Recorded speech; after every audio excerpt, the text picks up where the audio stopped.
I was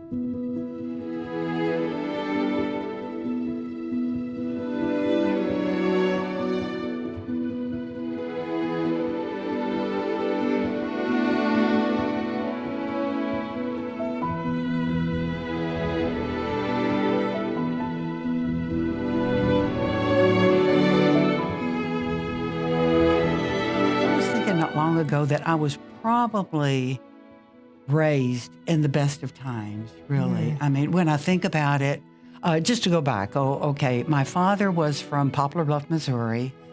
My mother was from Little Rock, Arkansas. But the interesting part about it is that my father's mother was a Catholic, and she died when he was 9 years old. And my father's father was not Catholic. But in those days, just imagine that there were 5 boys and he raised all of them Catholic. And they all remained good Catholics. It's just a mystery to me. But anyway, that grandfather needs a high reward in heaven. That's right. But anyway, it was interesting that he said that a priest would take them in church for catechism on Sunday afternoon, and a sister would take the girls. But he couldn't wait till it was over because the priest would take him to a baseball game. Oh, neat. So it sounds like, but anyway, the mystery is he was probably, as far as my knowledge is concerned, one of the best Catholics I've ever known in my life. And the only thing, he had hardly any formal education. But there is a footnote in one of the documents, and I think it's St. Augustine, who said that God will give you the gift of wisdom in proportion of your love for the Catholic faith. And he had the gift of wisdom. That's all there was to it. The faith was number one. It was black and white. There was no gray matter whatsoever. No gray matter. And, you know, and with all of my education, I think he could run circles around me as far as the faith is concerned. My mother was an orphan, and she was raised. She had very little education also, but smart. I wonder if where they would have been if they'd gotten an education, because they were both very, very smart. But she loved being a mom. Yeah. And she loved keeping house. She made our clothes. We always had lovely clothes because she made them.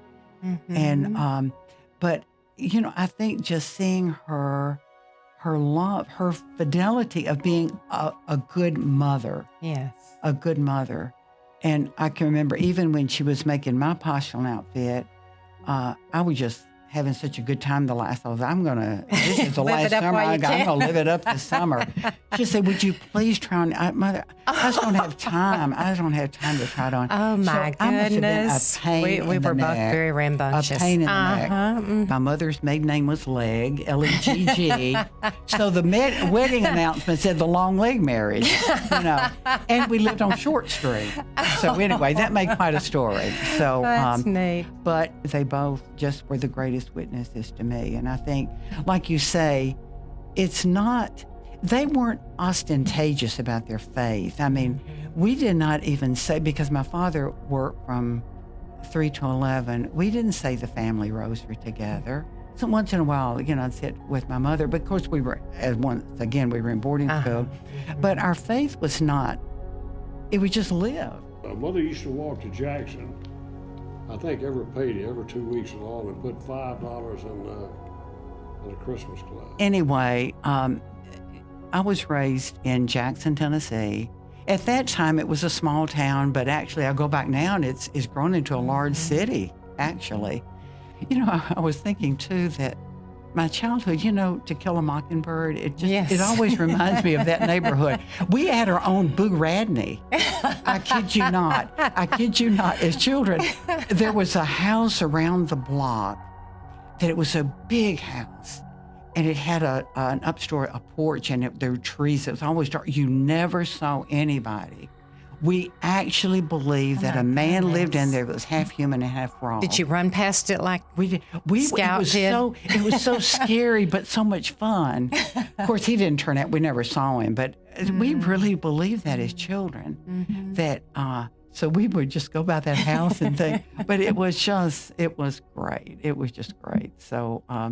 But the neighborhood was wonderful. There were so many children. All of my friends were Baptist or Church of Christ. In those days, we agreed on morality. We always had holidays on holy days. I was so proud of having a holiday. Exactly. I was just so proud of being a Catholic. Exactly. And in the summer, they would have Vacation Bible School, and they would come home with these cute little bracelets and things they'd make. But I was never jealous of that. I mean, because I was so happy being a Catholic. And it was a great time to grow up. And our house was just like open door. I mean, kids were in and out all the time. It was just open door because there were 6 of us. So we played all the time. There was a park near our house, and parents couldn't do it today, but in those days, we would stay hours at the park just playing, and just had a wonderful growing up. We did not have a car. And I think that's why we're so healthy, because we could walk to school, we could walk to church, we could walk to town. My father was, just a real hardworking blue collar. He was a machinist at the railroad. He walked to work. He always had the 3 to 11 shift. So I had that wonderful Southern cooking at noon. My mother would cook. Oh, I miss it. I'll never get rid of hard vegetables. I agree with you, Mother, totally. But anyway, so that could be another podcast. But it's interesting. It's interesting that the bus stop. We always walked everywhere, but once in a while, if it was raining, we'd catch the bus, and it stopped right in front of our house. To show you what kind of a neighborhood. We didn't think it was strange, but I looked back and I said it was a little odd. In the wintertime, people would come to our house and say, could I stand in your living room and watch for the bus? So when we would turn the corner, they would go out and catch the bus. So that was the most normal thing. Sure, stand in our living room and, wait for the bus. And we went to a Catholic school. The Dominican sisters had a little St. Mary's school. And my fondest memories of the school are actually religious, like the May processions, 40 hours devotions, just that wonderful upbringing. But it was interesting because my father knew that he could never do anything monetarily for the church. I mean, we certainly didn't have it. There were 6 of us, 2 boys and 4 girls. And he said, there is one thing I will do. I will give all of my children a Catholic education. Now, that was not simple because it meant that he would have to send us in high school to a boarding school. Wow. And I do not know how my parents did it. Financially, I do not know. I'll never understand except sacrifice. But so all of the girls went to St. Cecilia in Nashville, Tennessee, the boarding school. Which would have been how far from Jackson? It was, since you worked for the railroad, we had passes on the train. So we would take the train. So it was about 3 hours maybe in those days. Wow. And the boys went to St. Bernard's, to the Benedictines in Coleman, Alabama. Wow. So we were all given a total Catholic education. Then my friends became Catholic friends because I was in a Catholic boarding school. So they became And your entire 24/7 was Yeah. lived there with sisters who ran the boarding school. And I will say, it's interesting because my sister Martha, I was just home and she talked about that. She said, ever since I was little, all I wanted to do was to get married and have a family, have children. And all I didn't know it was vocation, but I loved the sisters. And I think that was a vocation even in first grade. If they asked me to stay after school, and we could do that in those days, she went home. But if they asked me to stay after school, I would have, that was my joy. I would have done anything for them. And when I look back, I think that was a religious vocation, which I had no clue at that time. But the fact that I loved boarding school, I loved being with the sisters. In those days, what happened is that young girls would pick out their silver pattern. Now, as I say, that's, but anyway. And a lady would come to the house, and then for a shower, a wedding shower, people would give you a piece, like a fork or an, I'm sure that's, this is ancient history, but nevertheless, I will never forget the lady came to our house, and Martha was, she just wanted to be, she just couldn't wait to get married. But she was, and I'll never forget, because I never talked to her about my vocation. Never. I never talked to anybody about it because nobody thought I should. They thought she would enter the convent. Honest to goodness, even the chaplains, like they talked to her, she was wonderful. Yeah, she is. She really truly good. is. And I was kind of rambunctious. But anyway, nobody ever said anything to me except at the last moment. But anyway, so this lady came down to our house, and so she's looking at it. And I'll never forget, she turned to me, she said, well, I was 2 years younger, and I always consider myself 2 years older than I am because I kept up with her. I did everything she did. But she said, why don't you pick out your pattern? And I didn't say anything. I thought, I will never get married. You know. You just knew in your heart. I just knew in my heart. To pick out a pattern was, oh, good grief, no. I didn't say anything to her, but I was just sitting there. That made a deep impression on me because not knowing that I had a religious vocation, something in me told me, this is not for you. My earliest members of Mother Assumpta go back about 50 years when I was a novice. And Mother Assumpta was just assigned the novice mistress for the St. Cecilia community. And so she was a young Mother Assumpta at that time. After Mother served 11 years as novice mistress, she was appointed the Mother General for the communities, and that was in 1976 to 1988. So she had 2 6-year terms. After Vatican II, there was still a renewal of the consecrated life. Perfecta Caritasti was the decree that was sent out for renewal and adaptation for religious across the country. The challenges, again, were what we described in Perfecta Caritatis, the decree for the consecrated life. And again, defending the decrees and what the church was asking, and at the same time open to make changes. And so Mother was very fearless in the authentic religious life of what the church is asking, and continues today as our new community, that these elements are paramount in our community life. I've always admired Mother Assumpta and loved her. She has a deep faith and trust in God. She trusts in God's providence, which means He will provide for her or for us in our community. And we can see this now as we've begun a new foundation, her trust, her act of faith, by working with her and helping her to bring this new community together. We've had the privilege, there are 3 of us who joined Mother in the new community, and we can see the faith and trust that she has, and we too have grown in that faith and trust in our Lord. And He has provided, so why should we not trust Him? We're totally indebted to Mother. We all love her, we respect her. We thank her for the gift of herself to our community, so thank you, Mother. Letter to my novice mistress 55 years later. Dear Mother Assumpta, in some ways this letter is a long time coming. With a letter such as this, though, that's probably a good thing. For a thank you to one who played such a formative role at the beginning of one's religious life requires some perspective if it is to express the deeper things for which one is grateful. As I write this, it is almost 55 years since I entered St. Cecilia as a postulant. At the time, though God had placed that desire within me pretty steadily since I was a small child, I didn't know really what it meant and what it was that He was about to do in my life.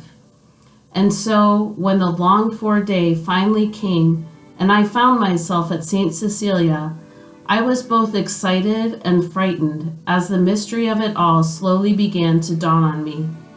A mystery that opened up with the strange sadness I was freely choosing of leaving home and family. I remember that afternoon, standing in one of the guest bedrooms at St. Cecilia, having officially donned the new black postulant dress my mom had made, waiting with my 4 companions to meet our novice mistress for the first time. I think I took it for granted that a certain formidable sternness would surround her, a demeanor naturally required of such positions. And so I remember wondering for a second or two who the tall, smiling sister was who swept into the room to greet us with an enthusiastic, "Well, hello." Now, that was a simple enough greeting, but the warmth of it and the smile that accompanied it made all the difference that afternoon. There was a sort of embrace about it that said we were somehow long awaited, and with a gladness that was real. In an instant, the image of the formidable novice mistress disappeared, and your smile and warmth, your genuine care for each of the 5 of us replaced it. It's still the image I see spontaneously when I think of meeting you that day. And then it began, our introduction to the whole world of Dominican life, and you had been entrusted with opening up that world to us. Everything about your manner said that you were happy in that role and happy in the life, and that too made a difference in our starting out. You took us down to Mother's office to receive our Dominican pins, to have some lemonade and cookies in the recreation hall, and to have a tour of the long, long, winding halls and the stairs upon stairs leading to the dorms, where we saw our tiny cells with curtains neatly drawn. Then I distinctly recall we left the dorms and began to descend back down several flights of stairs, ending up at the side door of the chapel. There you opened the door and some novices led our way to our chapel stalls in time for Vespers, as the door quietly closed behind us. Only much later did you tell us that, as we went in, you turned in the other direction and said to yourself, "I can't look." Touring the huge mother house was only the first step, of course, though it was an important one. You knew we had to be at home and be sure of our way around physically so that you could teach us our way around the life itself and help us begin to feel at home there too. As the weeks and months went on, we learned the life by living it and by listening to you explain what we were living, all with that same enthusiasm that had greeted us on the first day. And so we learned what the silence meant, why there were places and times for it, why we always kept silence in the dorms and stairways and hallways, why the refectory, where we would learn to be fed with the Word of God, was also a place where the sisters only rarely spoke. I remember that your explanations were always presented to us in such a way as to help us welcome the quiet and silence with a sense of wonder. I have known Mother Assumpta long, my entire religious life. Entering the convent as a postulant, I, along with other postulants during those years, was placed immediately under her care. She served as both my postulant directress and my novice mistress. She always witnessed to me in such a refined, holy, and yet very human and joyful manner what it means to be a Dominican sister, to be a bride of Christ. She demanded a lot.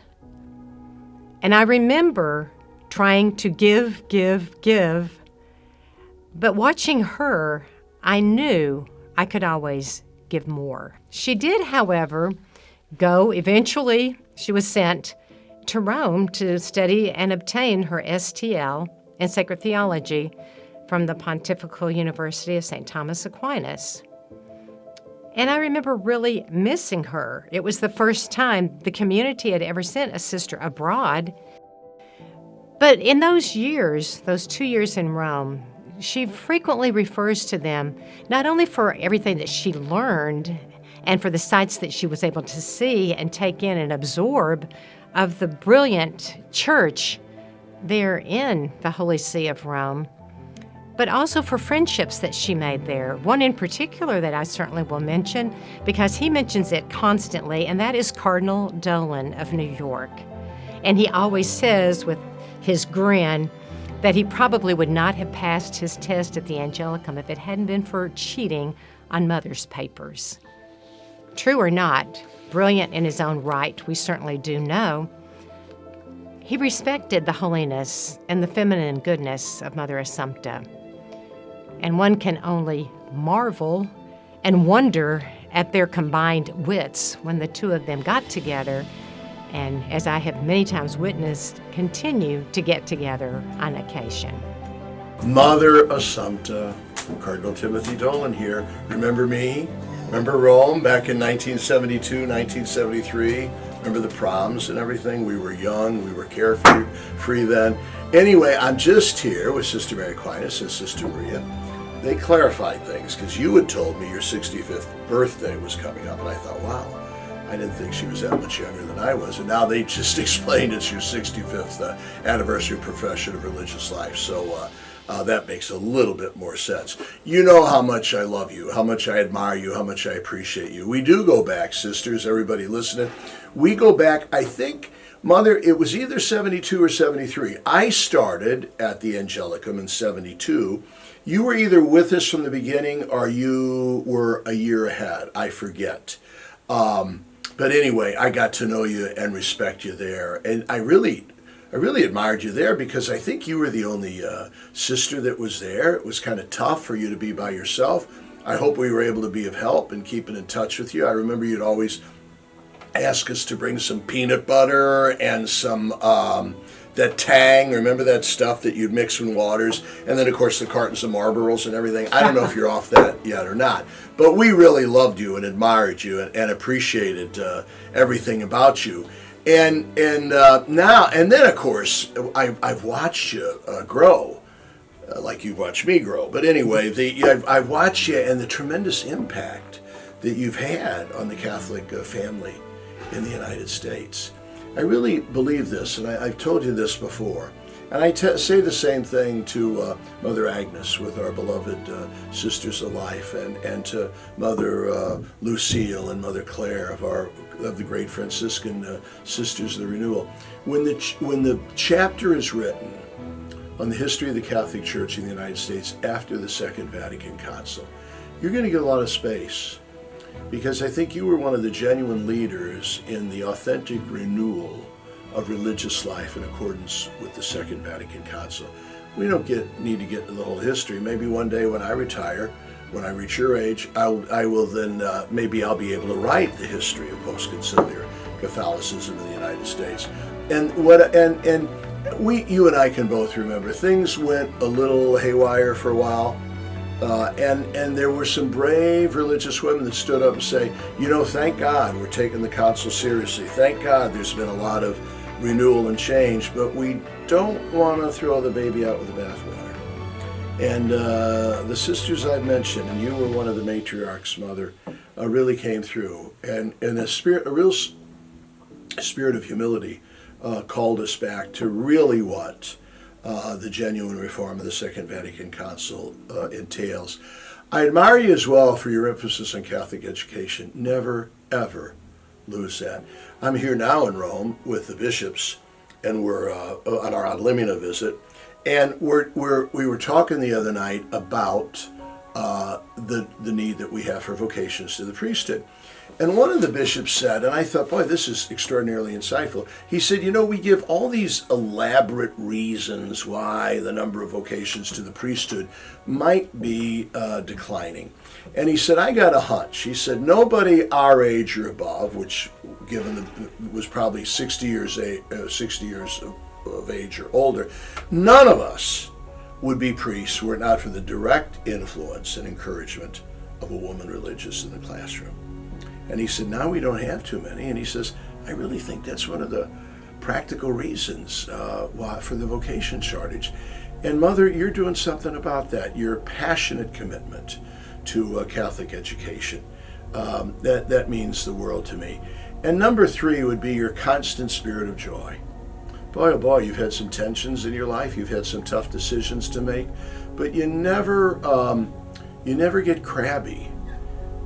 Sisters, what are you laughing about? Are they Mother, our sister, Sister Mary? I thought they had wide-eyed. They agree. You never get crabby. You never seem to complain. You'll be realistic, but you always had that sense of joy. And as Leon Bloy used to say, joy is the infallible sign of God's presence. My love, my prayers, happy birthday, okay? Come back and see me in come back and see me in New York. And thanks be to God for your 6.5 decades of faithful, joyful, religious consecration. But as I mentioned, Mother returned home to become Prioress General of the community. And from that vantage point, I watched her quickly take the community to new heights by her own expressive and fearless personality and her depths of prayer and faith. Since I began by mentioning my postulant year under Mother Assumpta, I'll mention one other heartfelt memory that I have always cherished. There was a visiting Dominican priest there giving a retreat to the community, the annual canonical retreat, and he mentioned one of our beloved big sisters, St. Catherine of Siena, in one of the conferences, and the conference really centered on her and the role that she played at that tumultuous time in church history, in the history of the world, and how essential she was in, among many other things, certainly bringing the Pope at that time, who had strayed away from Rome, back to the Eternal City where he certainly rightly belonged. But there are many other things about her character that he pointed out. And he was extolling her virtues. And later on, when I saw Father, he kind of pulled me to the side and he said to me, "You know, what did you think about my conference on St. Catherine of Siena?" And I said, "Father, it was incredible. I've always loved her, but never as much as after you have told us so many things about her life." And then he said, "And you know what?" And I said, "What is it, Father?" And he said, "I think you have your own Catherine of Siena and Mother Assumpta." And he said, "Follow her into great sanctity."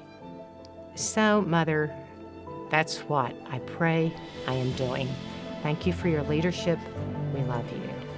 I'm Sister Mary Angela from I'm Director of Advancement for the Dominican Sisters of St. Cecilia in Nashville, Tennessee.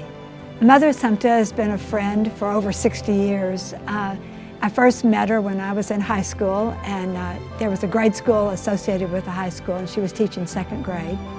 So we would see how much fun the sisters had and how happy they were, how good they were to us, but also to each other. So I've just known her as a friend for many, many years. I think I would describe Mother Assumpta as steadfast, solid, and a deeply prayerful religious woman. She had great balance, has great balance. She's always been a witness, I think, probably more by what she does and how she lives rather than what she says. It's not so much that really she's said things, but I've seen how she lived. And that has always impressed me. I think when someone can live, as a matter of fact, one time I asked her about something pretty important, and she said, "If you don't know from the way I live, then I don't think I can give you an answer." And I think that does describe her. She's just a woman that lives her religious life and her convictions very deeply and consistently and truthfully. Mother Assumpta has been a great witness and a spokesperson for religious life. Because she deeply loves the life and loves the church, she's been ready to go anywhere in the country to speak about religious life. And she witnesses just an honesty about the life. She's who she is. She's very genuine in her understanding of religious life and living of religious life. So I think she's just, she's been willing to always be a spokesperson for it as well as live it daily in her life. And somehow she can bring those two together. She does She lives her life at home very consistently and simply, but also can be out and bring the message of religious life to the whole country. Thank you, Mother Assumpta. I am deeply appreciative and grateful for the witness and example that you've been in religious life.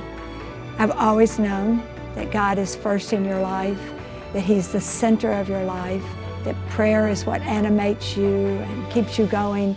And that's been an example and a witness to me. In the living of my religious life, I've prayed that I could live the same charity, that I could have the deep faith, that I could have the prayer life that you have. So I can have nothing but gratitude. So thank you, Mother. My first memories of Mother Assumpta was when I was in high school. I was at St. Cecilia Academy. We're both graduates of St. Cecilia Academy in Nashville, Tennessee. And one of the things we would love is when Mother would come for a visit, and she always gave us a day off. And that tradition of giving a holiday to the students was something that I continued. When I was the principal, if Mother would come to visit, then you would give it. So she was a little bit of a hero. So it was like, is she coming? We're going to have an extra holiday. So you can imagine what that was like as a high school. Also, at the same time, I had in high school was when Mother accepted me into the community, into the Dominican Sisters of St. Cecilia in Nashville, Tennessee. It was really wonderful, just her leadership and her example during my early years of formation. And also, too, with Mother, oftentimes we'll say, we witness her joy, her deep personal prayer life, her schedule that she would set for herself each day. But she always kind of had a sense of when we could, you go do something fun. Another thing that we were able to do is that there was a florist in Jackson, Tennessee, that would provide the poinsettias for the chapel. And so we'd get a van and she'd pick a couple of us and we'd pile in and we'd drive down to Jackson to get the poinsettias, and you would just cram those things into the van, and you're thinking, okay, how are we going to get back? Well, one year we went down to do this, and the van broke down, and we had a van full of poinsettia plants. And her mother lived in Jackson, Tennessee, so she's like, we're going to have to, figure out how we can get the van. Actually, I don't even know if the van broke down. Something happened that we couldn't go back, okay? So we had to spend the night at her mom's house, but it was going to get below freezing, so we had to get all the poinsettias into the house. So we had this, between three of us, we ran this relay of handing the poinsettia plants all the way into her mom's living room, and half her kitchen was just filled with poinsettia plants. And that was just such a fun memory, and watching her mom, getting out there on the front with the broom and sweeping it and making sure there wasn't a speck of dirt anywhere as we brought them in. And you can imagine how she tidied up the house after we left. Another time, she took some of us down. Again, I've got these wonderful memories of Mrs. Long, where we went down to paint her house and the inside of it. And her mom would be sitting in the chair eating her little potato chips, and she'd be inspecting and looking up at the different places, and she'd be like, okay, you all missed a little spot right there. So the sisters will kind of laugh at that, because Mother's the same way about cleaning. Her favorite day of the week is Saturday, because our house by noon is spick and span. It's clean, everything is in place, and everything is tidy. So these are just those little incidences that we all we've experienced with Mother, where we see her joy, her enthusiasm. But I think one of the things that always strikes me about Mother really is just her deep, authentic kindness. Kindness is a much fuller word than what we would say is nice, because what kindness is that it's recognizing the dignity of the other person, and that that she holds herself in living religious life to a very high standard, and we would want to look to that and to emulate that in our own personal lives. But if we have a moment of weakness or we kind of need to make sure that we are living it with more fervor. Very gently, very kindly. I think that's really the spirit that we hear in St. Dominic, that that he would encourage the brethren to live more fully our commitment, and really would just, how can we live our life because we're doing this for God. I mean, that's the whole point. But just her gentleness and her kindness, thoughtfulness. I can think of times when I go in late at night, and Mother's still there writing a personal thank you note to somebody, or always thinking of some way to extend gratitude and to show that. And that, as I mentioned, that really just comes from, I believe it's authentic. It comes from a deep, genuine life of prayer. And that consistency, that pattern is what I witnessed, and that when we had this opportunity of really seeing how we could renew religious life, beginning, this was back in 1996, to be a part of that vision of taking sisters, which actually would be, historically what Dominicans have done in the United States, that each of the Dominican mother houses are autonomous. And just like St. Cecilia began when there were 4 sisters that came from Columbus, when we began the Dominican Sisters of Mary, Mother of the Eucharist, there were 4 sisters. And we had, Cardinal O'Connor, who welcomed us in that time of discernment. But it was a response that she had seen, and the same challenge that she had given to other women religious, and that if you could take people and put them out at different parts of the United States, how could we begin to renew and to bring back this love and the beauty of religious life in the United States? So in 1997, we began, the 4 of us, Mother Assumpta, Sister Joseph Andrews, Sister Marie Samuel, and myself. And we began this journey that we see that where God has led us today, where there's over 145 of us, that years later that we're together bringing this forth and responding to what is God's will? And that same question, it's like as soon as we started, it's like we were being pushed forward and to continue that response and saying yes to what God is. And I think that's what we take from knowing Mother and what she truly desires, is that what is God's will, and how are we going to respond with that yes?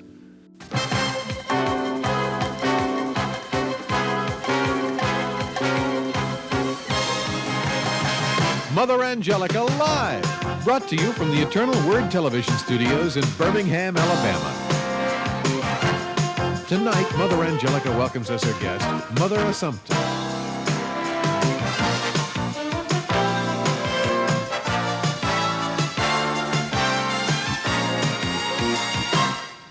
And now, here's your host, Mother.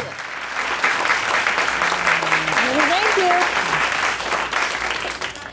Well, did you ever have a friend come to visit and you were just so tickled that you decided that, well, you're going to bring him over to another friend and introduce him and just have a good time? Well, that's what we've done this evening. We have with us Mother Mary Assumpta, isn't it? Assumpta, isn't it terrible? It's one of my boo-boos already. I made one. That's what you call a, well, anyway, we won't say what it is. But she's been a friend, and her sister's been a dear friend of mine, Sister Mary Gabriel, for a long time, and we've always had a great time together. And we've wanted her on this program for as long as we've been doing this live show. And you've seen her when she appeared on the Phil Donahue show, which we're going to talk about in just a minute. So I want you to welcome my guest and my good friend, Sister Mother Mary Assumpta, who is Mother General of the Dominican Sisters of St. Cecilia in Nashville, Tennessee, a great city. Many people think that religious perhaps should not be involved in pro-life, and some think they should be involved. What are your thoughts? Oh my goodness. Well, there's no doubt, I think that we should be involved in pro-life, but I think that you're saying some are involved in some way and some are involved in another way. And we are teachers, and we have stayed exclusively in teaching, and in education it's just so much part and parcel of what we teach, that we would have to, teach it in that way. For instance, one of the sisters in our high school took a group of high school students on the anniversary of the Supreme Court decision. I think it was the 10th anniversary, and she took a busload up to Washington. And it was so wonderful because they met so many other wonderful teenagers who were involved in pro-life. And I was saying before the program that this is one of the most exciting, thrilling things that we can work in such a great ecumenical way in this issue. Recently we had a rally in Nashville, and I was asked to speak at this rally. I was called by someone, not in the Catholic Church, to speak. Also was invited to a dinner, which was a fundraising dinner, and I was impressed by the number of young couples at this dinner. It was really to raise money for the Crisis Support Center in Nashville. And this type of thing makes me very, very thrilled.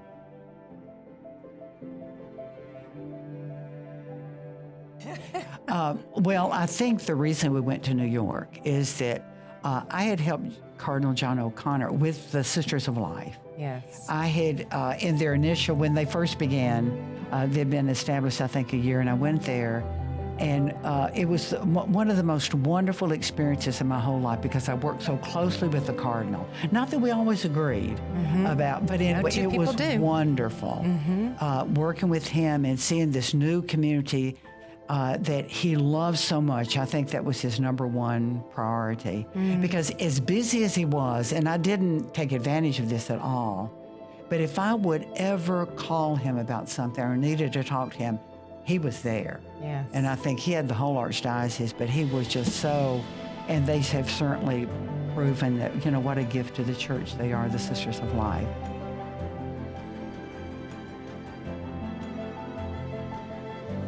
My first memory of Mother Assumpta was in the summer of 1992. We were just completing our first year as the Sisters of Life. And the formators that we had, the parish visitors of Mary Immaculate, who were wonderful, both of them, one was elected Superior General and the other was elected the vicar, the first counselor for Sister Carol Marie. And they disappeared overnight. And we, this fledgling group of about 13 of us, were left orphans. And there we were for the summer with actually no formators.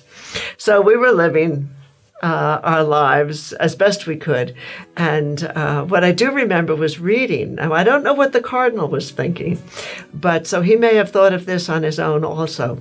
But I was reading from the Institute of Religious Life magazine. And they had a newsletter which had come into my hands. And in it, this person I knew nothing of was writing an article, and her name was Mother Mary Assumpta Long. And she wrote an article in the Institute's newsletter and said that she thought that religious communities who had an established tradition ought to make themselves available to help those young groups of women who were coming together to forge and to found new religious institutes. I jumped out of bed, threw my habit on, and ran downstairs and called the Cardinal. I said, "Here's somebody who wants to help." So anyway, I don't know what he knew or anything about it, but the next thing we knew, it was probably a month later, she arrived for a visit of a week to be with us. I'm sure to size us up to see if we were capable of being rescued. And she was with us for a week, and then she went home, and we didn't know whether she was going to return or not at that point, but she did. She arrived on August 22nd, I'll never forget it, the Queenship of Mary, and she was with us, and no sooner was with us than I said to myself, oh, and to my group, I said, oh, the velvet hammer is falling. And in addition to her great love, really, of religious life. She introduced us really in such a beautiful way to the livings of the disciplines that really was an ascetic, the ascetical way of life. And with that, we had a structure within which to place the charism. It was so, it was so refreshing, as painful as it was. Suddenly we're up at 5 instead of whatever, and and life began to have an order and a rhythm, and as St. Thomas would say, we experienced the peace that came from the tranquility of order. And so that was one thing that I remember vividly about her, was her capacity to introduce us in a way that made us want to embrace these disciplines. The love that with which she engendered them, but also the value that they would hold for us. I think the other thing that I think about when I think of Mother Assumpta, and it's a delight to think about her, is I think about how the abundant generosity with which she lived every day. You never knew what she was going to share with you next, whether she was going to renovate an underground cellar and turn it into a classroom, with this marvelous creativity, or whether it was she was going to teach us all the doctrines of Vatican II, or whether it was she was going to lead all of us in a class to learn how to sew a habit. Since there was no way we were ever going to buy them at Macy's, we had to be resourceful enough to be able to sew these habits so that we would always be capable of wearing them. So it was her manifold gifts. God has blessed this woman with outrageous gifts of intellect and grace, and of teaching, of administering, of mothering a group, who wished to follow her, I think the other thing that it was so delightful, as serious and as purposeful a person as she truly is, she had an outrageous sense of humor. Yes. And that was just, it took so the edge off all the distress, and that was fun. I do know that she has left us as Sisters of Life, she left an indelible mark on our community, and an indelible mark that made us, in a very significant way, contributed to who we are. She had a wonderful relationship with our founder, with Cardinal O'Connor, and she collaborated with him very intimately that year in helping us to step into and to begin to live faithful to the grace and gift of the charism of life that we'd been given, which is an amazing thing when you think of it, because it takes generosity of soul to step out of her Dominican charism and to be willing to shepherd and guard and guide a group that was stepping into a charism they were only beginning to experience and to know.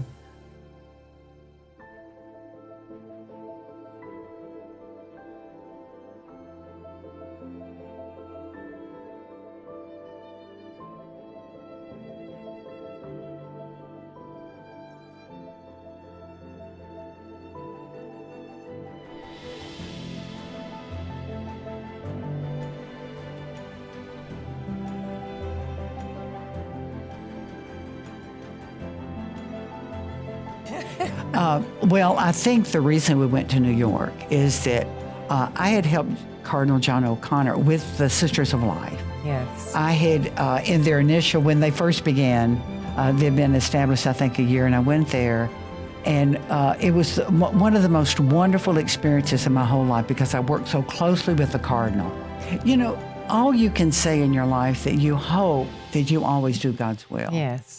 And there's a lot that goes into that, and you never know. But there's one thing that confirms that it was God's will, because I really believe when the four of us felt that it was God's will to make a new foundation because we came from a wonderful Dominican community in Nashville, wonderful, beautiful, had superb formation, a good training, good education, all of that, and to step out in faith. But all I can say is that it's if you knew what all was involved in doing it, you probably wouldn't do it. You just take a leap in faith and let God work it out. But all I can say, when we got permission from our own community, from the Vatican, we had a benevolent bishop in John Cardinal O'Connor, that once the decision was made, all I can say is that God took over. And if I had any doubts about what we're doing, it was almost like, it was so incredible when I think that all the blessings that we have received, like he was saying, this is needed, get on with it. He was not just doing it, but pushing us. Yes, he pushed. He was just, God, God on can the push fast, when he wants something. It was on the fast track because we had a year to pray about it. So when he heard that we were thinking about making a new foundation, he said, well, come to New York. Well, we were all the four of us were in different areas. So we all met together in the community of the Sister Servants of the Eternal Word in Birmingham, Alabama, which my own sister was the superior. We met there, and then from there we were going to go to New York. One of the sisters in the community had how God took care of this. She said, why don't you live in my parents' barn? They live in Purchase, New York. Peter Flanagan and Bridget Flanagan, my parents, they have a barn on their property. Now, I want the audience to know this is not just a barn. This was a beautiful barn. We all had private rooms. It was a great barn. We loved it. But anyway, so I asked the Cardinal about this. He said that would be good because the Cardinal didn't have any place for us to stay. We had our own plans, but God just took over the plans. So we said, this is great. So we went there. The Cardinal lent us a tabernacle. We had a beautiful little chapel and a former horse stall. It was the one. So we had time to pray. We had time to play. We had, it was beautiful property. But I have to get Tom Monahan in there. We were so dumb that we didn't know that you had to have money to do this. No, that's the only thing we didn't think of. If you're going to accept postulants, if you got to feed them and you got to educate them all. But anyway, so we had very little money. If my memory serves me, I think it was like the day after we arrived in New York. We were going into Vespers and the phone rang. And it was Tom Monahan. And he had heard, because we'd gone by there just to say hello to him for one reason only, just to say hi. And he'd heard what we were doing. And of course, his famous story, I want to go to heaven, take as many people as I can with me. And he said, I want to build these little schools. And he said, and I'm listening, and I thought, what does it have to do with us? He said, I want to build these little schools, and I will build them, I will give them to you. And, I thought, you wonder, is this the Holy Spirit or is it just the devil? I mean, is it a distraction? And so, anyway, I listened to him and went into prayer, and I told the sisters, but I called Cardinal O'Connor. I said, Tom Monahan, I knew Tom Monahan because I had talked at probably one of the first Legatus meetings here, and he used to have these big First Friday breakfasts, and I had spoken to him, had visited the Mother House. Anyway, I knew him previously. So anyway, I thought, so I called Cardinal O'Connor, and Cardinal O'Connor, I really believe he had doubts about it. But he said, he always said, just pray about it. Just pray about it. So what happens, Tom Monahan comes out to Purchase to visit with us. And so we're visiting it, and I remember telling him, I said, Tom, we're educators, and we will teach. We will teach. But I said, we are concerned about forming a new community. And he said, well, I will help you do that. Now, we didn't ask for it. We didn't expect it. it had to be of God. I mean, it had to be of God because we had no money. How would we have ever, I don't know, if Tom had not, we would be eternally grateful because if Tom had not stepped into the picture, I don't know what would have happened. The day we were founded as a community in St. Patrick's Rectory Chapel, the night before, they were having this big summit in I guess it was in Naples, Florida, of Legatus. And Cardinal O'Connor was one of the speakers. So Tom Monahan flew him down in a private plane. And we didn't know this, but Cardinal O'Connor asked Tom Monahan, he said, I'm establishing the sisters as a community tomorrow. Would you like to come? And so Tom Monahan said yes. So we were supposed to get there early in the morning of February 9th. And we were sitting in the parlor. And we heard coming down the stairs, clump, clump, clump, clump. We thought it was Cardinal O'Connor. Remember it like it was now. We thought it was Cardinal O'Connor. In the parlor walks Tom Monahan. That's we right. were shocked. We said, what? It's a good thing he was there. He's the only one who took pictures of the occasion. That's correct. And he said, well, Cardinal asked me to, so he flew him up on his private plane but anyway, he was there. He must have stayed at the rectory that night. So anyway, he was there.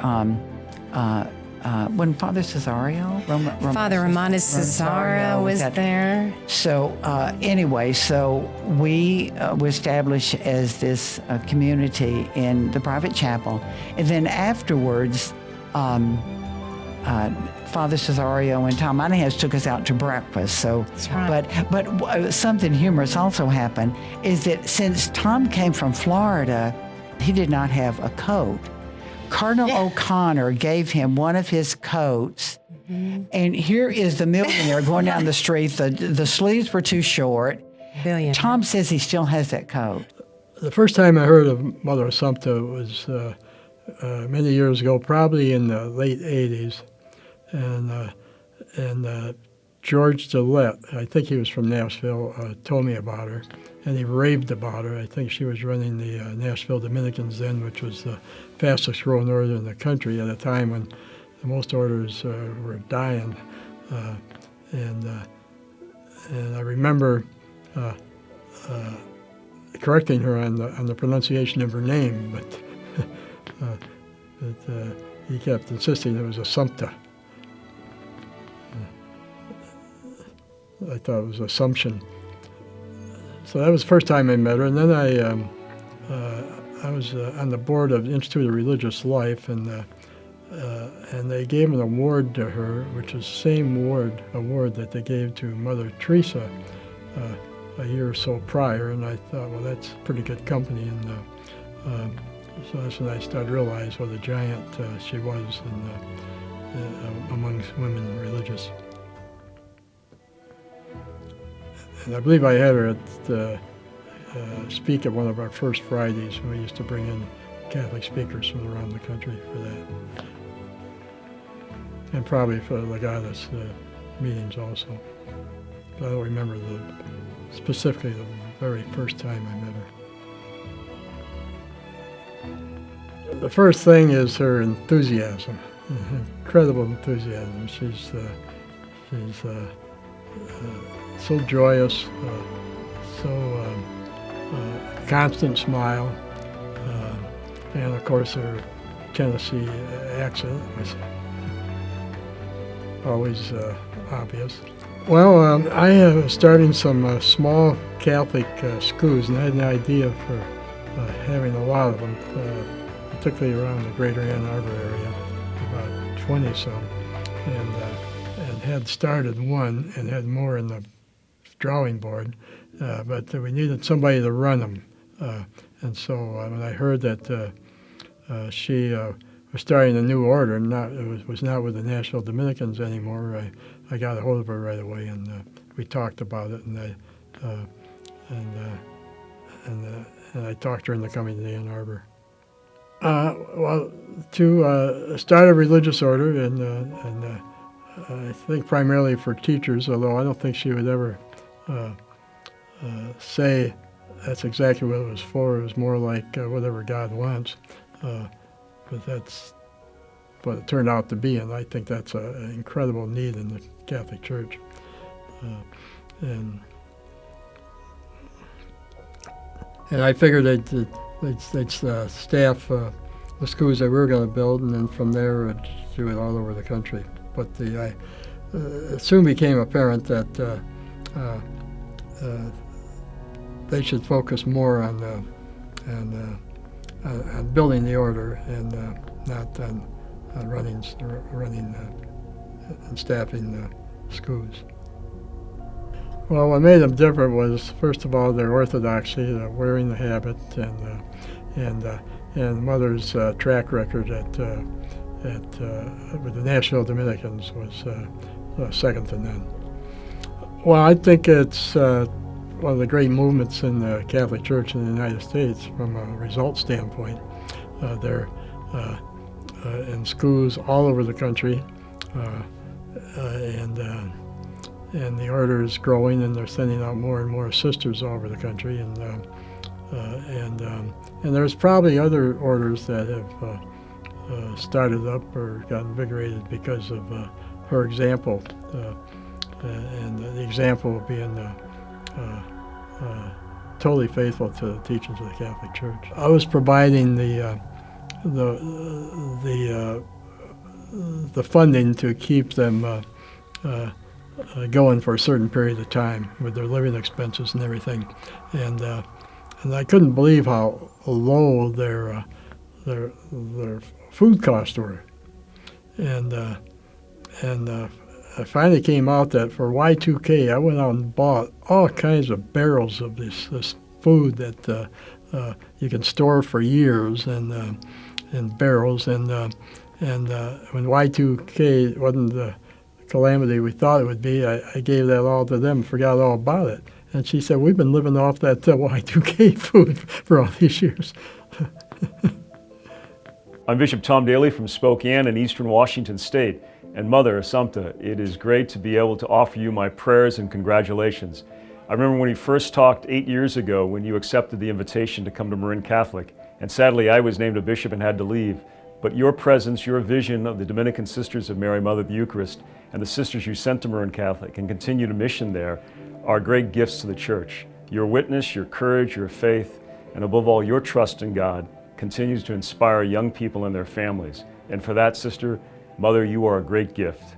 I'm just honored, first of all, to be able to express personally my gratitude to you and to wish you well and to say thanks. So I was thinking about what it is I might say to you that would be most meaningful, and I felt like the Lord brought two things to mind. So the first was, you might know this story, you probably do, you know more or less everything. But there's a great figure, he's now passed away, his name's Sir Nicholas Winton, and I saw a 60-minute episode that was on him set of years ago. So this man was an Englishman who went to, I think, Czechoslovakia, which is what it would have been at the time, late 30s, on a business trip. And when he was there, he found out what was happening in the Nazi regime and what they were planning to do with some of the Jewish youth. And so he goes back to London, long story really short, and he fabricates a fake office to bring adoption for these kids in Czechoslovakia and other parts of Europe back into England, thereby saving them. And so he saves, I don't know, like 300-400 kids. Decades go by. Never said a word to anybody.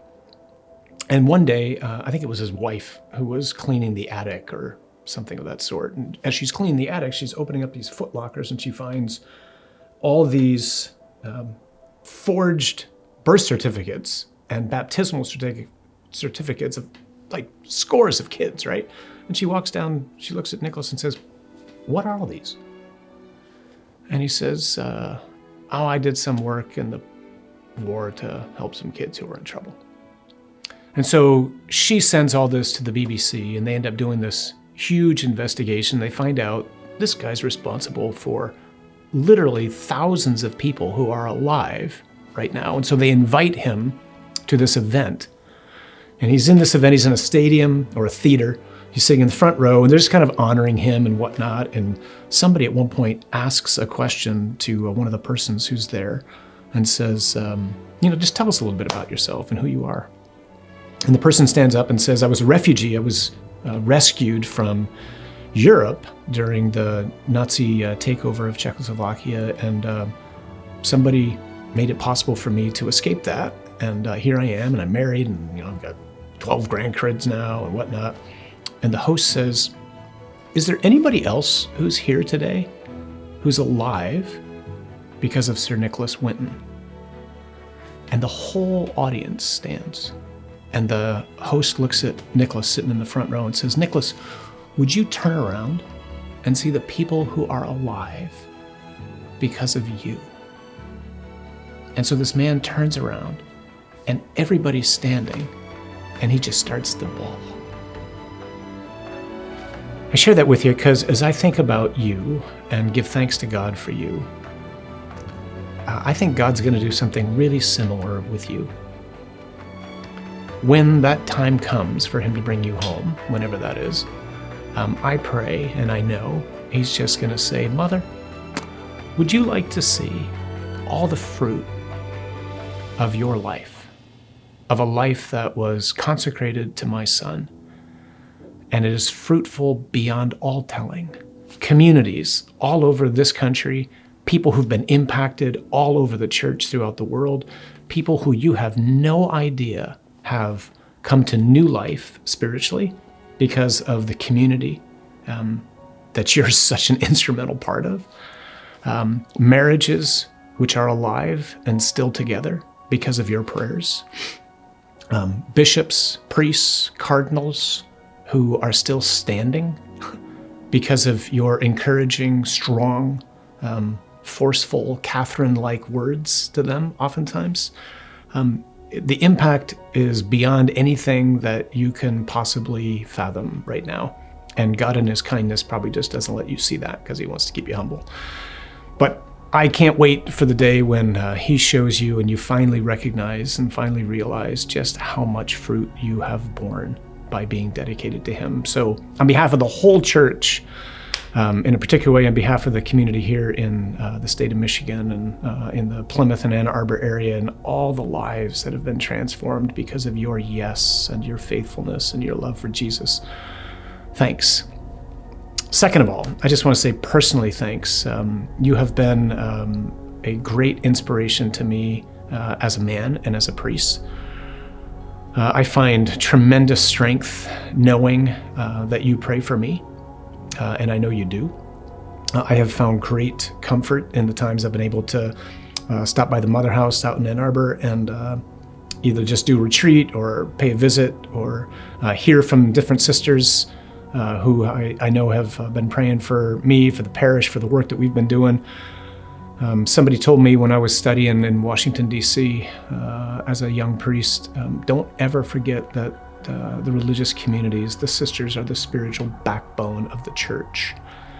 And I often think of you in a very particular way, and the sisters in general, as just having your hands kind of firmly in the center of my back, holding me up, because there are days when it would be really easy just to fall.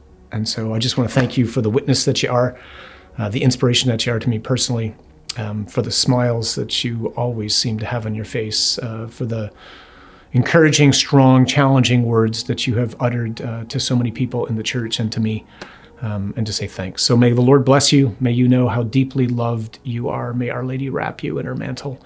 And may today be a day of great joy and great grace. God bless. 50 plus years have added to and built on the foundation of those first years of formation. These memories are only a taste of them all. You and I know there are more happy memories too, but these are precious because they are filled with stories of early graces where Almighty God, as you always refer to him, was at work in secret ways we didn't suspect. Thank you, Mother, for being sensitive to what he wanted to do in us, and for always giving him his space to be at work. With my love and prayers, Sister Marian.